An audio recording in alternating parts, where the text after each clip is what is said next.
ದೇಶದಲ್ಲಿ ಒಂದು ಕಡೆ ಜಾತಿ ಗಣತಿ ಮಾಡಿ ಜನರ ದಿಕ್ಕನ್ನ ತಪ್ಪಿಸಿ ರಾಜಕಾರಣಿಗಳು ಅದರಿಂದ ಲಾಭ ಪಡ್ಕೊಂತ ಇದ್ರೆ, ಅದೇ ದೇಶದ ಇನ್ನೊಂದು ಕಡೆ ಈ ಜಾತಿ ಹೆಸರನ್ನ ಇಟ್ಕೊಂಡು ಜನರನ್ನ ವಿಭಜನೆ ಮಾಡೋದೇ ಬ್ಯಾನ್ ಮಾಡಲಾಗಿದೆ.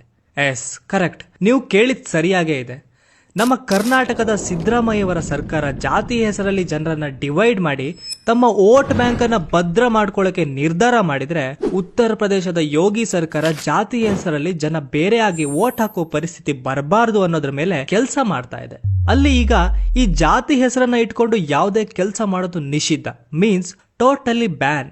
ಇಲ್ಲಿ ಈ ಇಬ್ಬರು ನಾಯಕರ ಐಡಿಯಾಲಜಿನ ಯಾವುದೇ ಡೌಟ್ ಇಲ್ಲದೆ ಕಂಪ್ಲೀಟ್ ಆಗಿ ಅರ್ಥ ಮಾಡ್ಕೋಬಹುದು. ಯಾರು ಜನರಿಗೋಸ್ಕರ ಕೆಲಸ ಮಾಡ್ತಾ ಇದ್ದಾರೆ, ಯಾರು ಜನ ಸಂಪಾದನೆ ಮಾಡೋ ಹಣನ ತಮ್ಮ ಜೇಬಿಗೆ ಹಾಕೊಳ್ಳೋಕೋಸ್ಕರ ಕೆಲಸ ಮಾಡ್ತಾ ಇದ್ದಾರೆ ಅನ್ನೋದು, ಇದನ್ನ ಯಾವುದೇ ಕನ್ಕ್ಲೂಷನ್ ಇಲ್ಲದೆ ಈಸಿಯಾಗಿ ಅರ್ಥ ಮಾಡ್ಕೊಳ್ಳೋಣ ಬನ್ನಿ.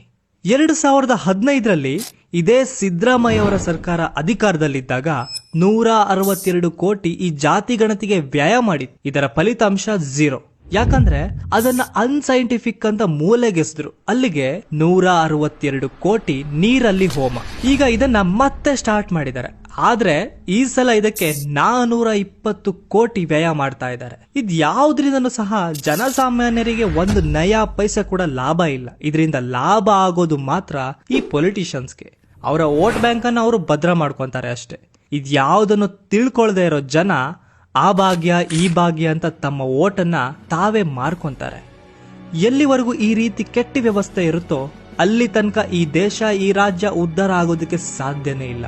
ಇದೇ ಹಣನ ಸರಿಯಾದ ಆಸ್ಪತ್ರೆ ವ್ಯವಸ್ಥೆ ಇಲ್ಲದೆ ಇರೋ ಊರಲ್ಲಿ ವ್ಯಯ ಮಾಡಿದ್ರೆ ಖಂಡಿತ ಅದರಿಂದ ಜನರಿಗೆ ಹೆಲ್ಪ್ ಆಗ್ತಾ ಇತ್ತು. ಆದ್ರೆ ಜನರಿಗೆ ಹೆಲ್ಪ್ ಮಾಡೋ ಮನಸ್ಥಿತಿ ಇರಬೇಕು ಅಷ್ಟೇ. ಅದಿಲ್ಲ ಅಂದಾಗ ಹೀಗಾಗುತ್ತೆ. ಸೊ ಇದ್ರ ಬಗ್ಗೆ